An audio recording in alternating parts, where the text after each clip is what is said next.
Salve, stranger, and welcome to our idyllic little slice of the Empire. I'm Dacius. Terrible shame what happened to Yulia, but we just have to carry on, don't we? Certainly. All I ask is a reasonable price of 1,000 denarii. That's hardly my concern. But if you get a job, work hard and save your coins, you should be able to afford it within, say, 5 years? Oh, it's perfectly legal. Simply a question of supply and demand, I'm afraid. Take it or leave it. Hear what? You sure you're feeling all right? If you're hearing things, perhaps you should pay a visit to Lucretia's clinic. We don't want another Navia on our hands. She claimed the statues were whispering to her. Nobody else could hear it. Then she shut herself in the palace and we never heard from her again. But I digress. Do you want this silphium or not? Very well. Perhaps I can interest you in something within your budget? You mean, how did I end up here? That is a lengthy tale. All right. Well, you see, I'm in the business of procuring rare and precious objects liberated from the enemies of Rome. Mostly sculptures, vases, the occasional slave, fetch a magnificent price in Roman high society. Had myself a nice little shop in Rome just off the Forum. Lots of foot traffic and close to the docks. Good place to be when the fires broke out. See, about 7 months ago, half of Rome caught on fire. Everyone who couldn't get to an outer gate was running for the river, hoping to escape by barge. So I gathered my coins and some priceless vases into a cart and had my most loyal slave girl, pretty young thing named Acantha, push it for me. All the way down to the river, I'm elbowing for a stampede of people, turning back now and then to make sure she hasn't legged it with my valuables. But, to my surprise, we make it, and I see this barge loading up, and it's so full it's almost sinking. But the captain's happy to take my coin, so I start boarding, and then he puts his hand on my chest and he says, "No, too heavy. The cart or the girl." So I did what anyone would have done. The girl? Weren't you listening? All my valuables or the girl? I mean, I can always buy a new slave girl if I still have my money. So I put my hand on the cart, and I guess she realised what was happening because those pretty black eyes of hers go all wide. And in one swift motion, she topples the whole bloody thing into the Tiber. No, I dived in after it, of course. Aren't you paying attention? That was a bloody fortune. Only, I guess I must have hit my head or something, because everything went black. When I came to, I'd washed up on the riverbank, not far from here, with nothing in the world but a single silver coin. Thank you, friend. But it turns out it might have been a stroke of good fortune, because this place is a veritable treasure trove. Look around you. There must be more gold in here than in the treasury of Rome. If I can just figure out how to get it out of here. I'm afraid not. If you're desperate, I did hear that Aurelia down at the tavern claims to know of a way out, but I'm not sure I trust her. Some people here are a little shady for my liking. It's terrible for inflation is what it is. There's so much gold just lying around, it's practically worthless. At least down here. Of course, I have an idea for generating real wealth, but what I need is a bow. Just a simple composite bow. I've scoured this city from top to bottom with no luck. But if you happen to find one, bring it to me and we'll talk. Oh, well, technically yes, but that just means you'll need to be a little discreet. Thank you, friend. Very well. Another time.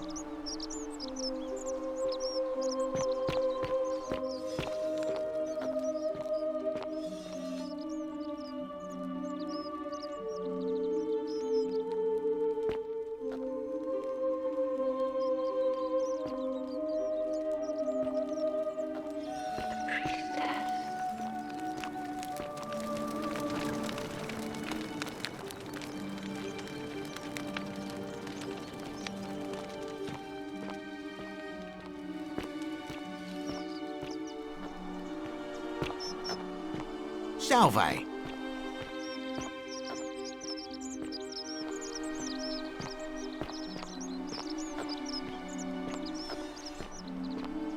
Greetings and salutations.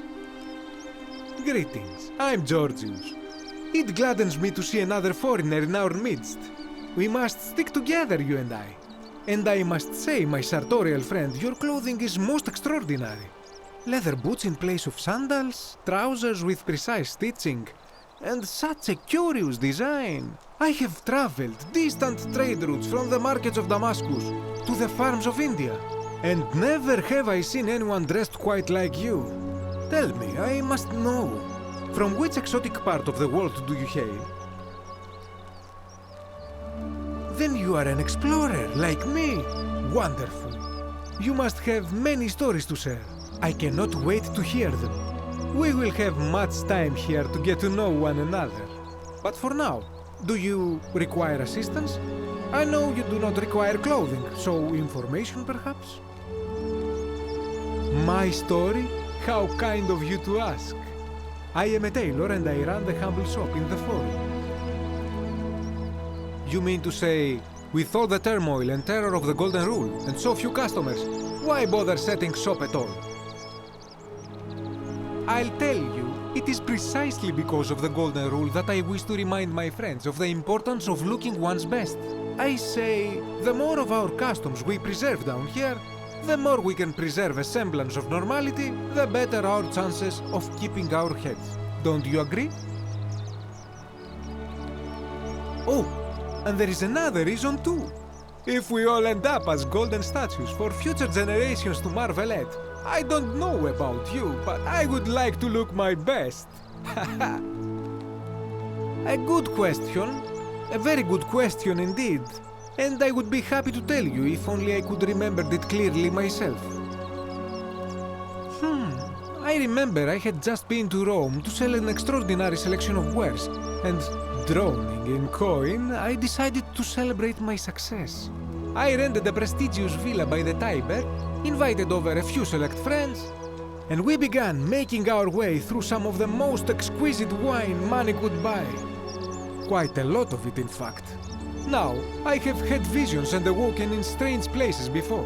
I have even found myself naked in the desert sands more than once, but none of that compares to this.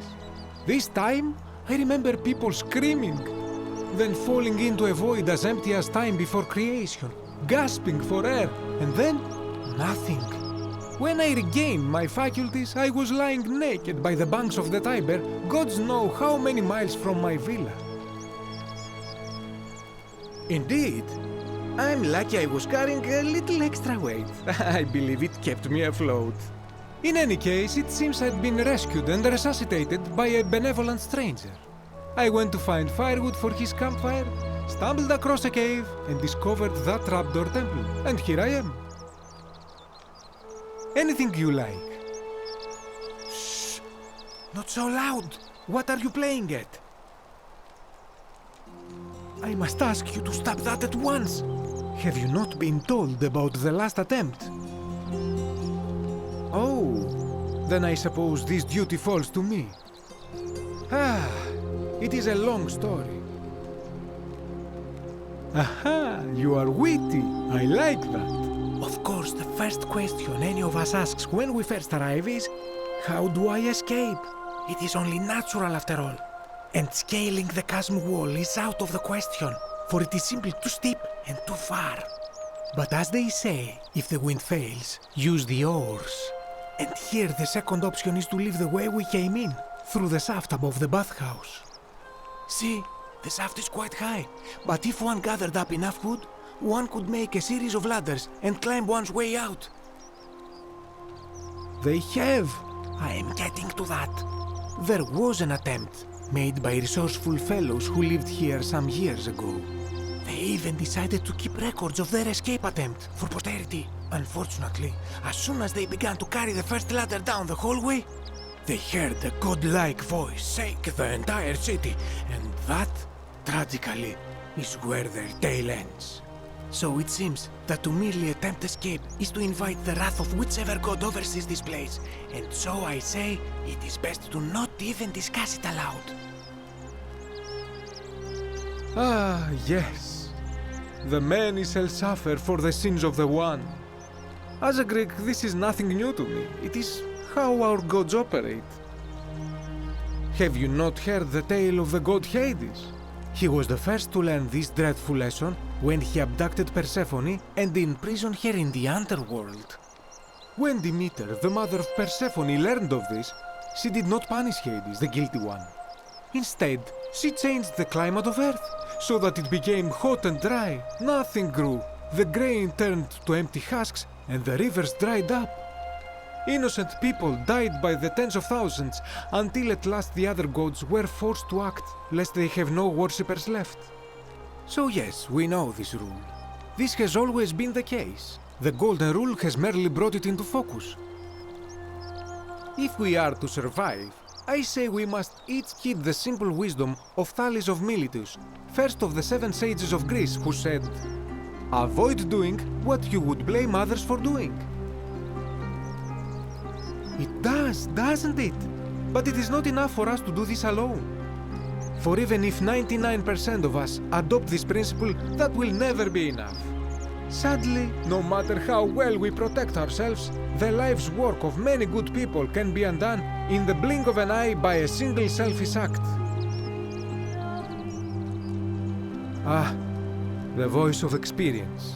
I am sorry for your loss, my friend. But on a lighter note, I will say one thing for the Golden Rule. For all their grim and haunting poses, these golden statues do make magnificent models for my clothing, do they not? I hope that our paths cross again soon, my friend.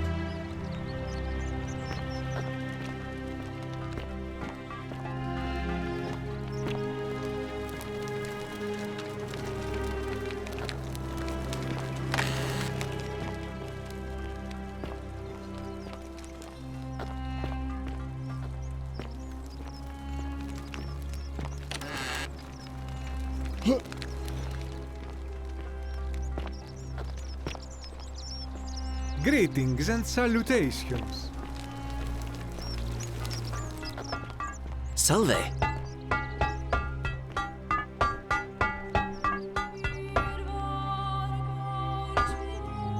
Ah, a new face. Salve, and welcome to a little community. My name's impossible to pronounce for most people, so you can just call me Virgil. You arrived on a sad day, friend. What with Julia's death? I wish we could have met under better circumstances. Well, I'm an architect. Or at least I was back in Rome. That's probably too grandiose a term to describe what I do here.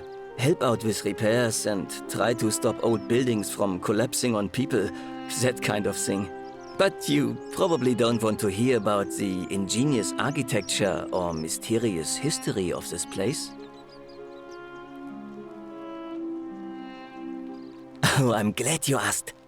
Some of these shrines were constructed hundreds of years ago, which means Romans have been arriving here for at least that long. But there's one thing that puzzles me. The oldest shrine in this avenue isn't Roman at all. It's Greek. Well, yes, that could be the reason. Or it could mean that there were Greeks living and worshipping here before the Romans arrived. Which begs the interesting question, who really built this place? And could it be far older than any of us imagine? If only there was a way we could talk to the people who came here before us. The stories they could tell. Gladly. Personally, my favorite thing about this place is the aqueducts. Those series of adjoining arches. They're an ingenious feat of Roman engineering with a very practical purpose. They take fresh water coming from outside the city and distribute it all across the chasm. It's funneled below the palace and into a cistern beneath the great temple. Some of it flows down into another cistern beneath the villas, and the rest is funneled to the shrine of Proserpina, where it fills the lake and allows us to fish and farm. Hey, not so loud. Just talking about that could anger the gods for all we know. I'm not saying it's impossible, but you'd have to find a way inside somehow. Just, please, try to be a bit more discreet about it.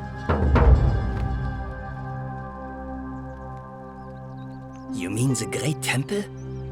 This one's a bit of a mystery.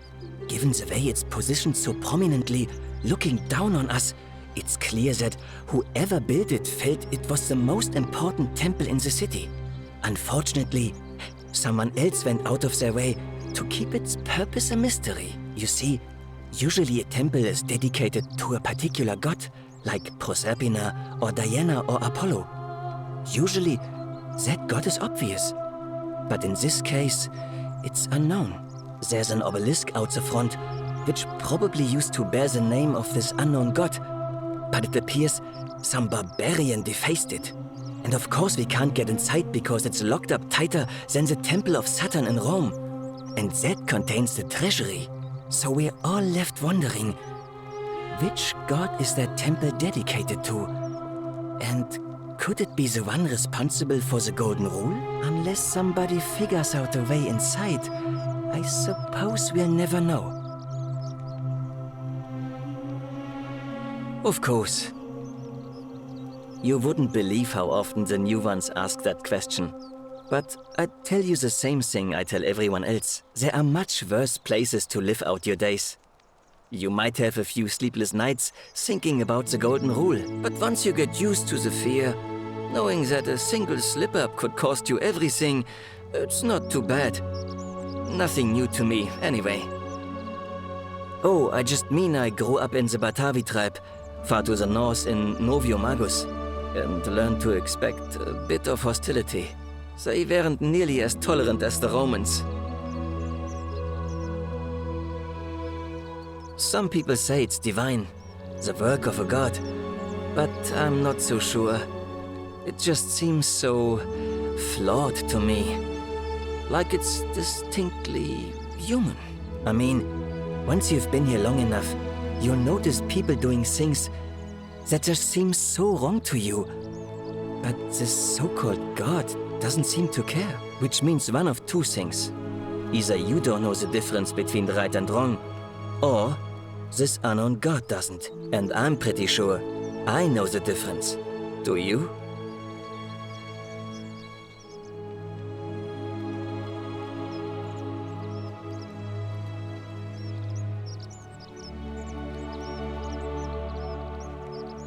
Good. Then I hope you'll agree that there are only two ways of dealing with unfair rulers. The first is to leave. The second is to remove the ruler from power. And it seems leaving may not be an option.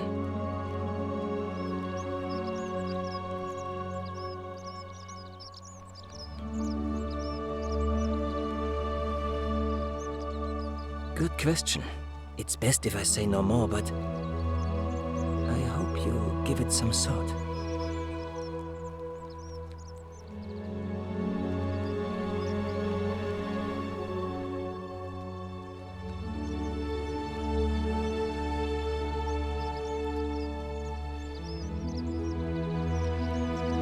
Some people say it's divine, the work of a god. I mean, once you, which means what? And I'm pretty sure. Fair enough. Look, I haven't done anything wrong, if that's what you're thinking. Somebody just has a problem with my preference for male company. Hey, nothing gets by you, huh? Sorry, that was mean. Yes, I like men. And when you grow up in the north, as I did, in the city of Noviomagus, you expect a bit of hostility. The Batavi are not known for their tolerance. I saw enough friends killed or driven away to know the cost of not keeping your personal affairs to yourself. So I hid who I was for, what was it, nearly 10 years? Watching what I said and where I looked. But that kind of fear eats away at you slowly, until living isn't any better than the thing you were afraid of. Needless to say, since I'm now living underground, halfway across the known world, with an assumed name, my openness didn't go down well among the enlightened folk of the Batavi.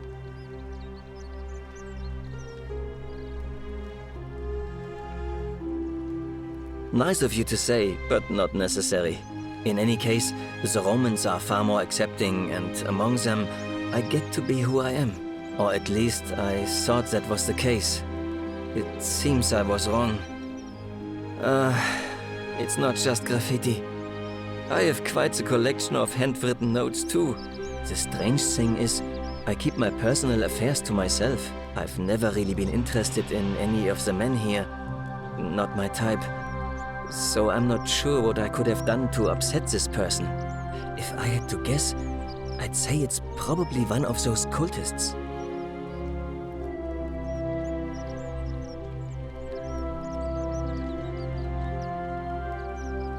Strange bunch. They insist there's only one God, and that he considers my nature a sin. Can you believe that? If there are any of them here, they won't admit it. Not since they supposedly burnt down half of Rome last year and went into hiding.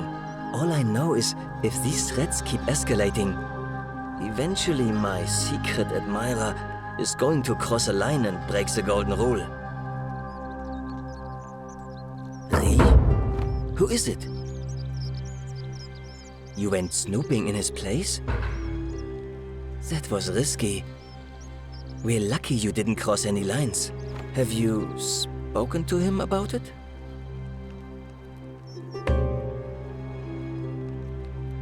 I would talk to him myself, but I think that would just inflame the situation.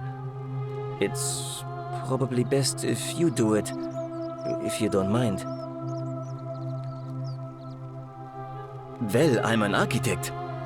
Or at least I was back in Rome. That's probably too grandiose a term to describe what I do here.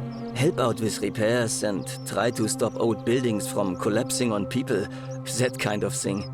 But you probably don't want to hear about the ingenious architecture or mysterious history of this place. I like that. We're going to get on well, friend. Nice to talk to you.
Isn't the great temple majestic? A new face. Ave, and may Vesta watch over you. I'm Equitia. To what do I owe the pleasure of this visit? Oh my. I take it people are quite direct where you're from. I suppose it's quite charming in its own way. Usually, however, you wouldn't simply march up to a Vestal priestess and without due formality or courtesy ask, "What is your story?" The proper approach would be to arrange an introduction through a mutual acquaintance in high office, by which time you would already know how to address me. And then you would find a way to satisfy your curiosity rather more indirectly. But to be honest, I've often thought what an unnecessarily formal way to communicate that is. So, let's do it your way. You just keep being yourself and ask whatever you like. It'll be a refreshing change. You really don't know? You are from far away, aren't you? Well, I am one of the priestesses, charged with keeping the sacred flame in Rome's shrine of Vesta burning. I take it you know who Vesta is? Vesta is the mother goddess of hearth and home, and the guardian of the Roman people.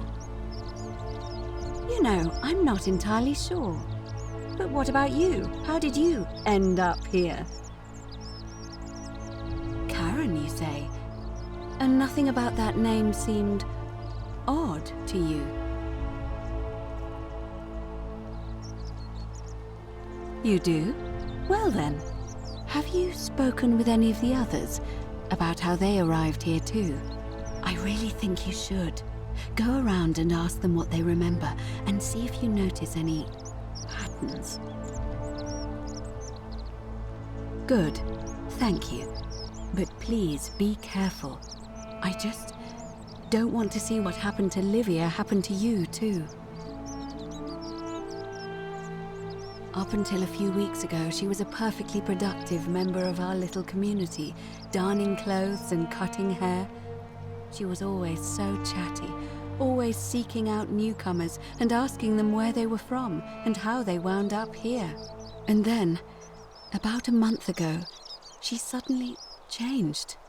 She withdrew, stopped working and became despondent, started muttering to herself.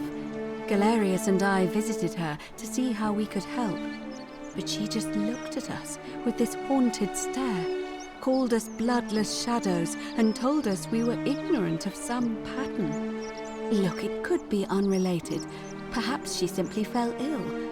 Or, as Galerius suggested, the weight of the golden rule was too much for her. But there is a small chance that she learned something, saw a pattern nobody else saw, and that it broke her. I just don't want to see that happen to you. So be careful, will you? Thank you. Now, go and follow the thread of truth through this labyrinth and come back to me if you discover any patterns.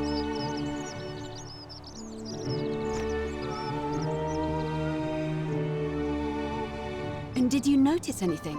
A pattern? Yes.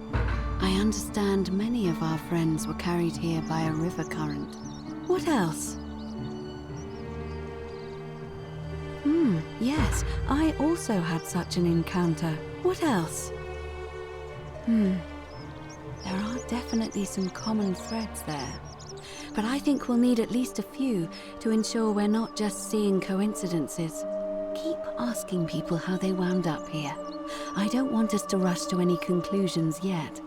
Livia's fate weighs heavily on my mind and dictates we should be sure.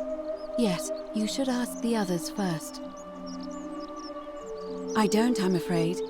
It seems to me we're exiled here until the gods judge us, one way or another. I'm quite sure it's the work of the gods, which is strange because they've never been particularly concerned with our misdeeds, as long as we've kept the peace of the gods. We ask for blessings, for good health, bountiful harvest, military victory, and in return, we offer praise, wine, incense, or animals. But here, it seems they require much more of us. I find myself reminded of an especially pertinent tale from our great poet Ovid in his epic Metamorphoses. Would you like to hear it? It is rather long. Wonderful. It goes like this. Baucis and Philemon were an old married couple living a humble life in a small town. One night, the town gets a visit from a couple of vagrants. They go from door to door, asking for a place to stay the night. Of course, being vagrants, they're turned away sharply from house after house, 1,000 in all, until finally they come to the little cottage where Baucis and Philemon lived. Now, the kind old couple had very little to offer, but nevertheless, they invite these strangers into their house and offer them food, wine, and a place to stay. Immediately, the guests make themselves at home. They begin gulping down the old couple's wine, so much so that Baucis, the old lady, begins to worry they're going to run out. And then she notices something strange. Her wine pitcher keeps refilling itself, as if by magic. Realizing only a select few possess such powers, says to her husband, Philemon, "I think these men are gods in disguise." Immediately the couple begins apologizing for offering such coarse wine, and the vagrants metamorphosize and reveal themselves to be Jupiter, the king of the gods, and Mercury, the trickster god. They confide they didn't mind the meager offerings. They were just pleased that someone in the town offered them hospitality. Then Jupiter says to them, "You have passed our test, but everyone else in this city failed, so we are going to destroy this place and everyone in it, except you, who we will grant a wish." So old Baucis and Philemon escape up into the mountains safely, and they receive their wish, which is for eternity together.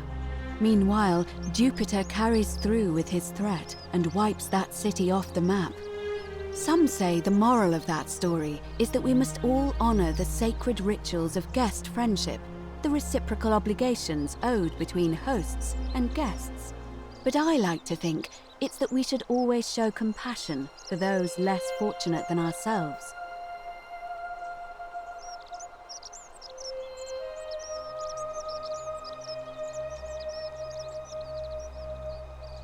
A cynic philosopher might take that view, but it's not entirely invalid, I suppose. Come back to me once you've acquainted yourself with the rest of our neighbors.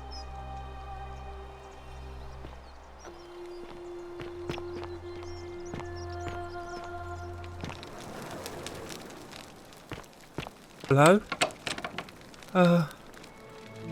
Hello? My name's Dooley. I live here now because I got in trouble and they said they had to lock me up. I don't know. I don't remember things so good. I think it's just because I was looking for treasure. Yes, but I wasn't. I was just looking. They said I did it more than once, but I can't remember things so good. Then they called me mean names. They called me a liar, Billy. Yes. They said I have to live here now and gave me this letter. But I'm not good with words. Do you think you could read it for me?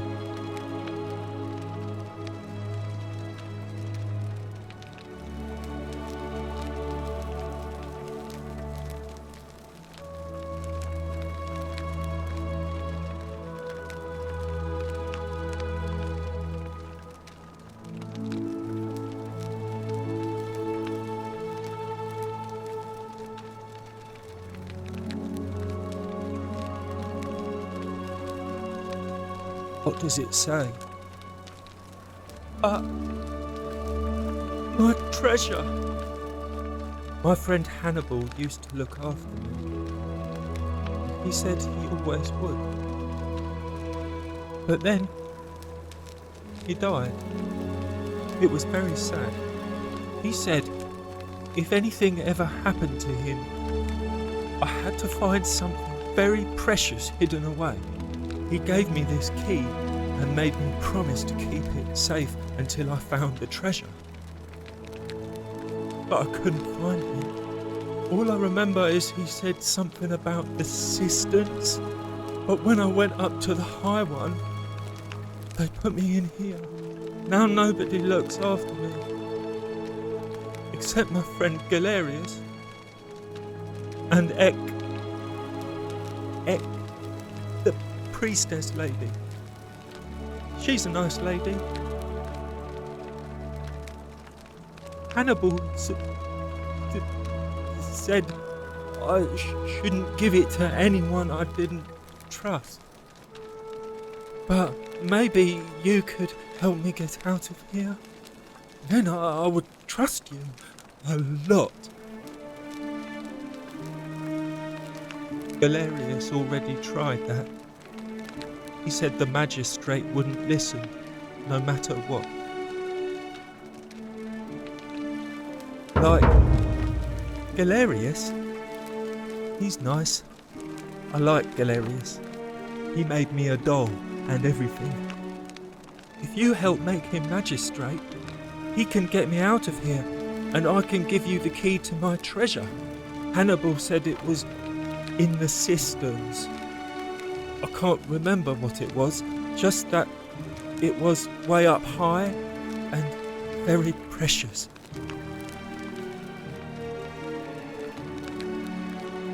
You're going to let me out of here? Really? Oh. Please. I hate it here. It makes me very sad. Go? You mean treasure? My friend Hannibal used to look after me. He said he always would. But then, he died. It was very sad. He said, if anything ever happened to him, I had to find something very precious hidden away. He gave me this key and made me promise to keep it safe until I found the treasure. But I couldn't find it. All I remember is he said something about the cisterns. But when I went up to the high one, they put me in here. Now nobody looks after me. Except my friend Galerius. And Ek.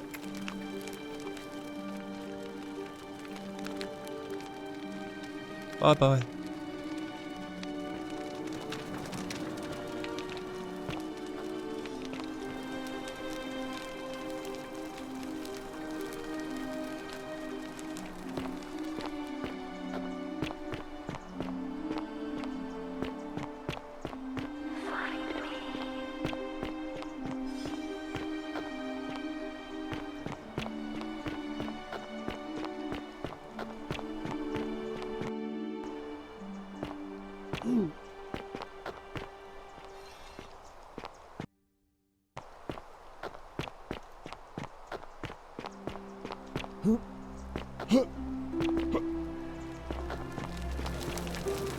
Help!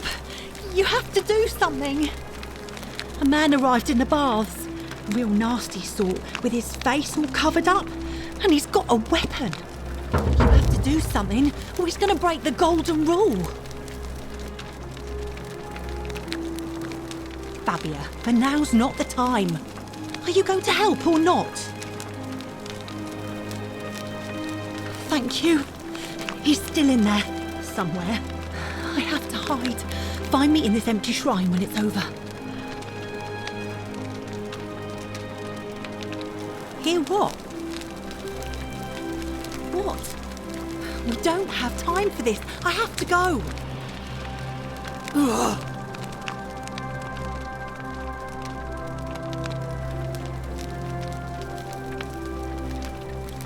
The shrine is collapsing!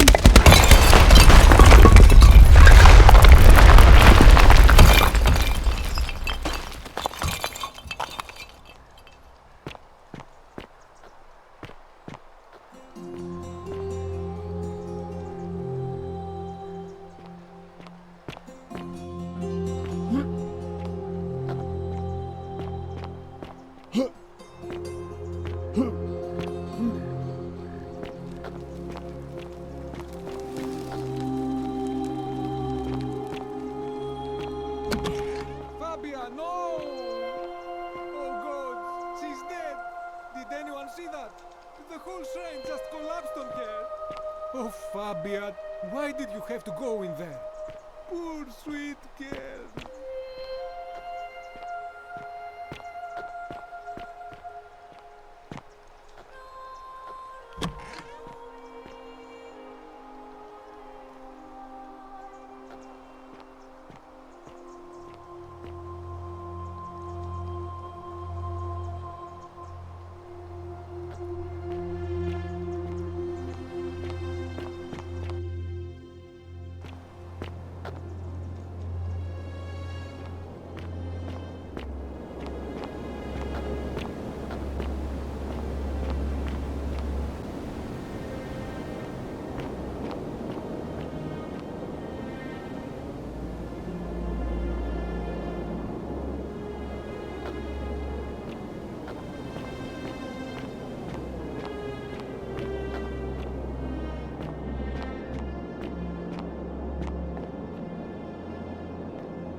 Come and join me by the fire.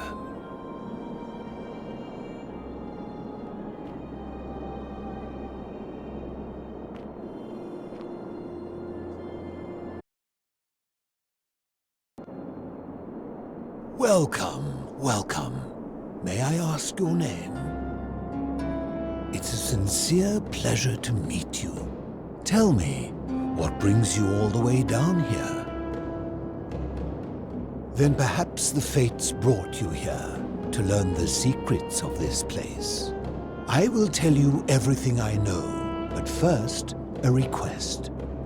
I've been living down here alone for many years, with nobody to talk to but myself. The one thing I long for above all else before I die is a good philosophical argument with somebody astute. I'm hoping that person is you. Let us find out with this simple question. Have you deduced the name of the god responsible for the Golden Rule? You have much to learn. It's best if you figure it out on your own. Come back once you've made progress. Then you should speak with your contemporaries in the city above. Ask them about their stories and see if you detect a pattern of some sort. It is best if you come to this realization for yourself. You would never believe me if I told you.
I can't believe she is dead. Fabia, I mean. She walked into that empty shrine, and the next moment she is lying dead under a pile of rubble. The gods are cruel and unjust. She was like a daughter to me. I'm sorry, friend. It's not right for me to lay my burden upon you.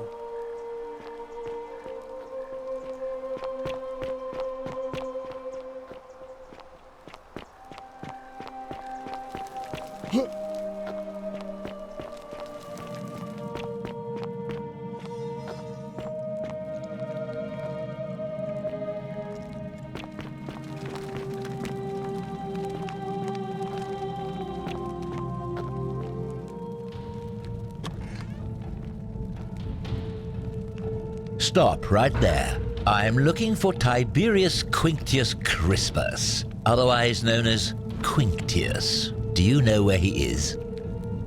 I'm not sure I believe that, so allow me to explain something to you. I am here with orders from Emperor Nero himself to find and execute the cultist Quinctius for terrible crimes against the Empire. So, if you tell me the truth, I will allow you to live. But if you lie to me or otherwise obstruct the Emperor's business in any way, I will put this arrow through your chest. Is that understood? You are not off to a good start. When I ask you a question, I expect an answer. Is that understood? Thank you. Now tell me, who are you people, and what is this place? A small community. Ha! I was told Quinctius was a cultist, but I never thought he'd be foolish enough to lead me right to the heart of his mystery cult. Oh, don't play coy with me. I don't care if you're worshipping Bacchus, Magna Mater, or Christ. You lot are all the same to me. Always sneaking off to your secret sanctuaries, indoctrinating each other with your little mantras. The Emperor may have tolerated your activities up until now, but after what Quinctius did, those days are numbered. You say that, but if you're not a cult, then why go to such great lengths to keep this place a secret? So you admit you're not allowed to leave.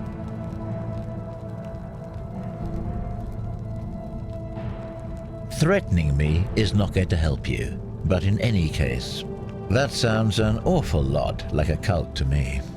And I saw the inscription saying, "The many shall suffer for the sins of the one." I take it this is some kind of mantra you all believe?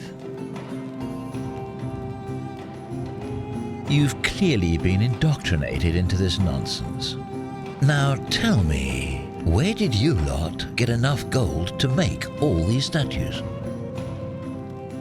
You lot are practicing human sacrifice too. You people disgust me. Yes, because I'm the real villain here. It's all clear to me now. The secret sanctuary, the indoctrination, the mantra, the human sacrifice. You're cultists, there's no doubt in my mind. What baffles me is how a person can believe in something with such zeal. They just can't see what they've become. However, you still have a chance to redeem yourself by telling me where Quinctius is. Do not waste it.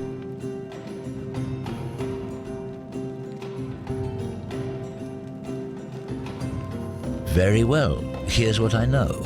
He's a 40 to 50-year-old man with distinctive eyes, one green and one blue. He's also known to have delusions of grandeur. The Emperor says he and his cult, your cult, are responsible for starting the fire which burnt half of Rome to the ground and killed thousands in the process.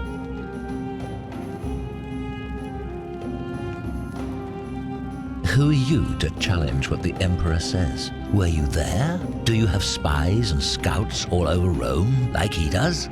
No, you do not. This is your last chance. Are you going to tell me where he is or not? Then you're of no use to me. Do you have any last words?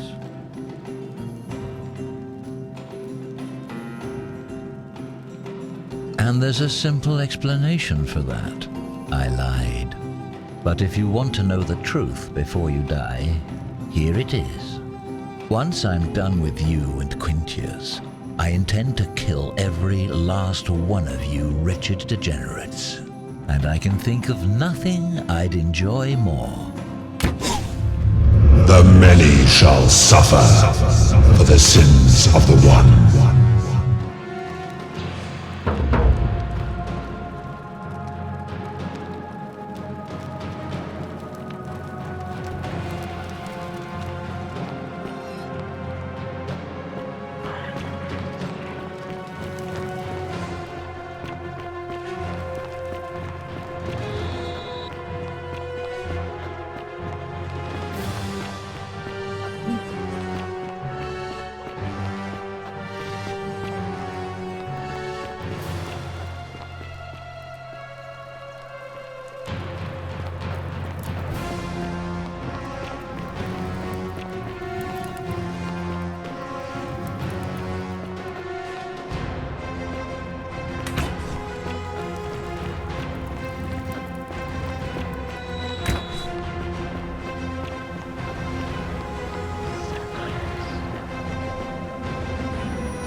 Salve, friend. I'm Galerius. Mind telling me who you are and what you were doing in the Shrine of Proserpina? I don't think so. I've never seen you before in my life. Oh, Bacchus, how much did I drink last night? Sorry to have bothered you. Oh, and since you seem to be in a hurry, you should try out this device I made. Worked real hard on it.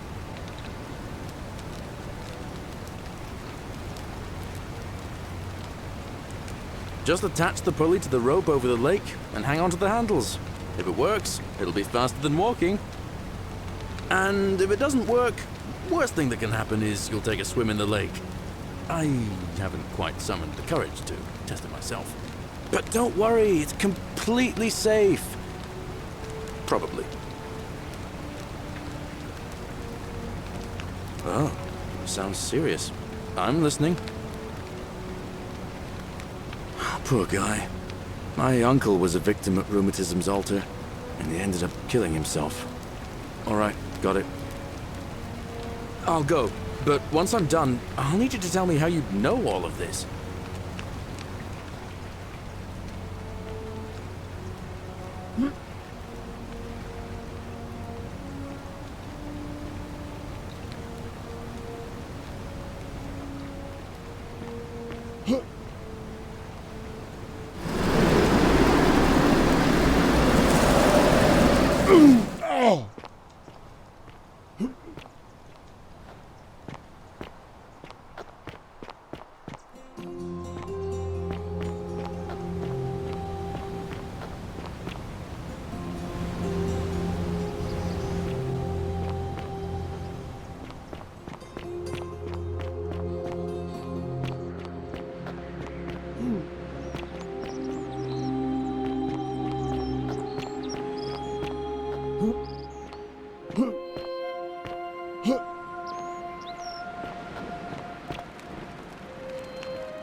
Cerberus lifts his triple head and lets out his threefold braying. Livia, would you stop muttering like Medea over a cauldron? You'll scare away my customers. They follow their trades, imitating their previous lives, but they are ignorant.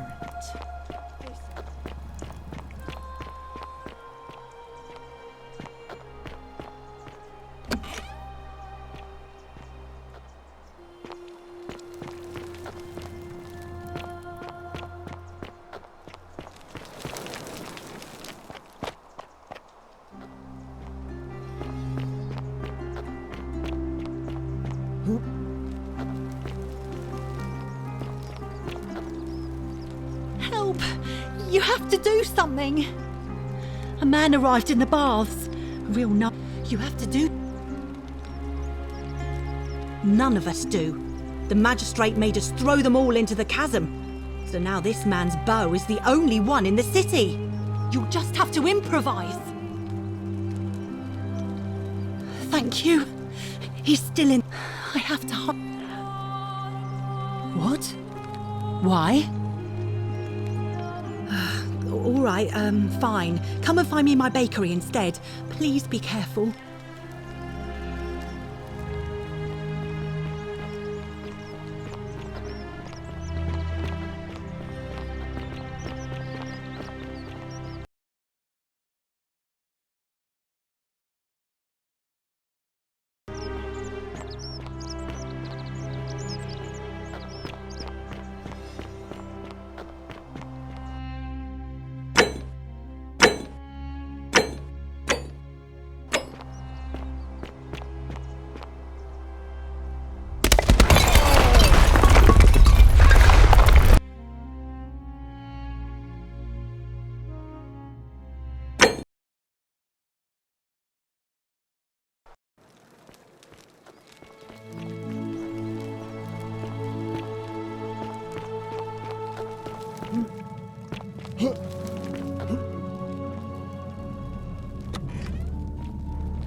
Stop right there. I'm looking...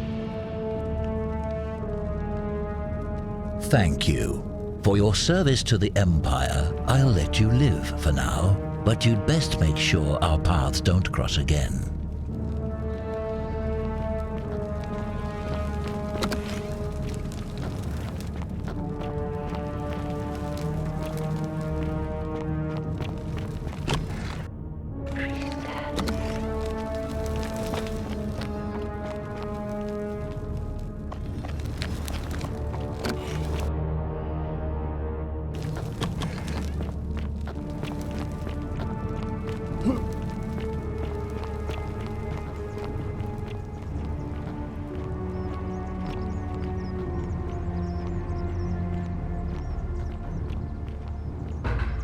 Filthy, lying degenerate!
You there?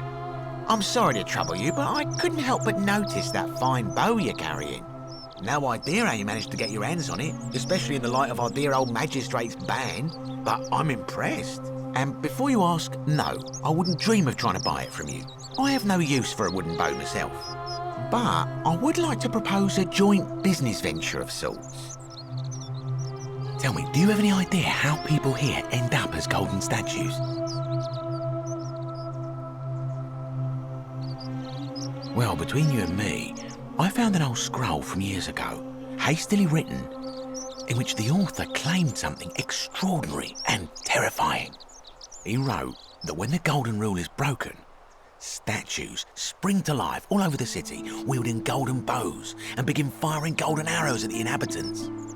Supposedly, 1 or 2 of those arrows is enough to turn a full-grown man into gold. Now, of course, that is a travesty, a terrible, horrible waste of human life which has to be stopped. And yet, on the other hand, I can't help but think of a tale told by that Greek fella Aesop, the goose that laid the golden egg. With the ability to transmute organic matter into gold, one could create infinite wealth. Use your imagination. Golden animals, insects, trees and plants. The Midas touch without the drawbacks. We are talking riches beyond imagining. And even if we were to split all those riches between the 2 of us, half of infinite wealth is still infinite. Interested?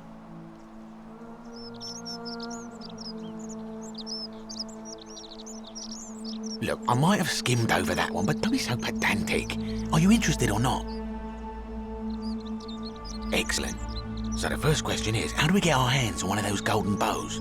Now, I have a plan, but first, tell me, are you familiar with the story of the goddess Diana? No problem. Allow me to explain. Diana is our goddess of the hunt, the moon, and the underworld, depending on who you ask. The one thing priests and poets agree on is that she carried with her a golden bow and a quiver of golden arrows. And it just so happens that there is a shrine of Diana in this very forum, with a prominent statue of the goddess herself. And would you like to guess what she's holding in her hand? Precisely. I can't tell you how many hours I've spent in that temple staring at it, trying to figure out how to retrieve it without breaking you-know-what. Oh, gods no! If you tried that, we'd all be dead within moments, I'm sure. No, here's what I propose. You give your bow to me, I cover it in a thin layer of gold leaf, and we create a replica of a golden bow. Then you enter the shrine, extinguish the braziers, and under cover of darkness, swap out the fake for the original. It's not theft exactly, it's more of a trade. But make no mistake, this is a dangerous path, and there's no way of knowing where it will lead. But in my experience, all the best adventures begin with a risky first step. Now, you must have questions. Ask away. When Prometheus stole fire from the gods and became a hero to all mankind, do you think he was worried about the danger? Only because he was silly enough to get caught. Because the gods would see you, of course, hence my proposal. I'm more of an ideas man, whereas you're obviously the more resourceful and heroic type. I have complete confidence in you. So, are you in, partner?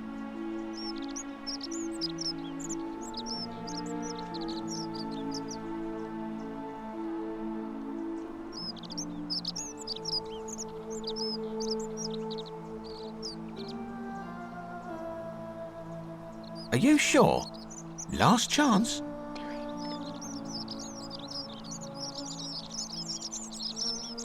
Wonderful. Now, if you'll hand over your bow, I can get started applying a layer of gold leaf. This is a quality weapon. Now, bear with me for a moment. And here we are, a gold leaf bow.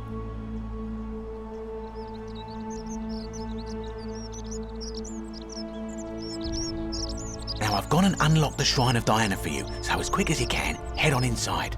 It's just at the end of the street on the left. May the gods not watch over you.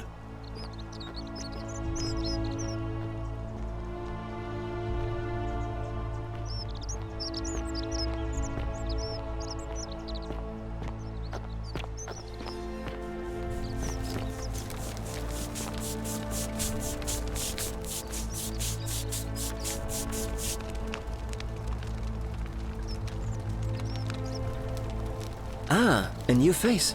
Salve, and welcome to a little Well, Malleolus is talking about loosening some of the restrictions in this place. And while it's all a bit vague, at least he has a vision. My vote isn't for sale, if that's what you're asking. Nice to talk to you.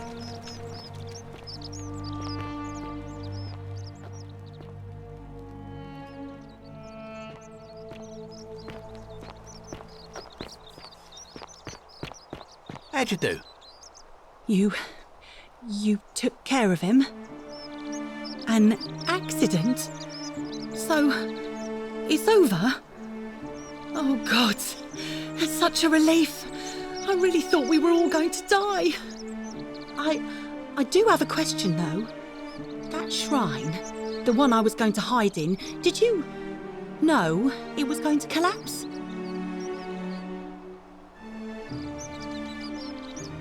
Really?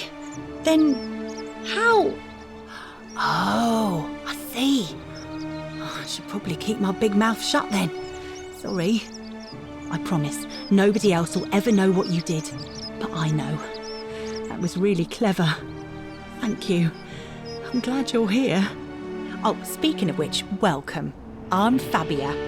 Sorry I was a bit frantic before. Need anything? Oh, there's not much to tell. I mostly just bake bread and try to help out where I can. I suppose it all started about 8 months ago. I was living in Rome with my family when I got sick. Terrible timing. My pa had just arranged a husband for me, a fisherman's son. I was about to meet him for the first time when I came down with an awful fever. I spent the next week in bed. Pa paid priests to make offerings to Asclepius, a white rooster, then a goat. But nothing worked. In the end, they decided I'd do better outside the city. Clean air in the countryside would do me good, they said. But after about a day in a carriage on the Appian Way, I was getting worse, not better. I remember closing my eyes for a bit, and I guess I must have fell asleep because when I opened them again, I was in a forest by a river. I suppose the driver took off with his fee and left me for dead. Can't say I blame him. I wouldn't have wanted to catch what I had either. Anyway, I went searching for help, stumbled across the trapdoor temple, and here I am.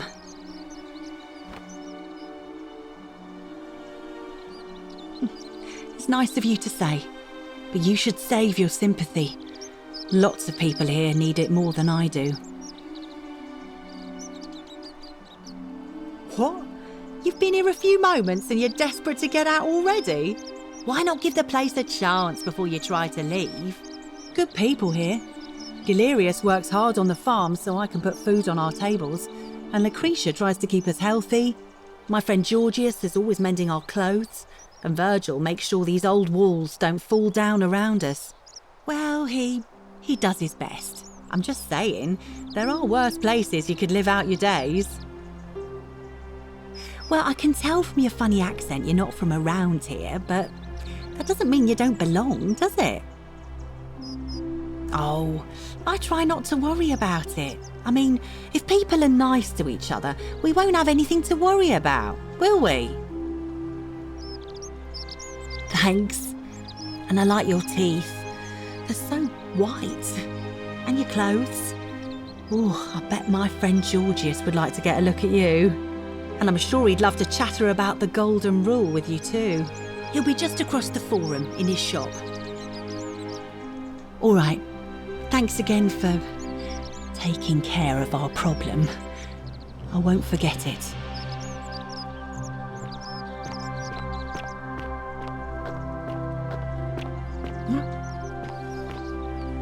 Ah, a fellow traveler from a faraway land.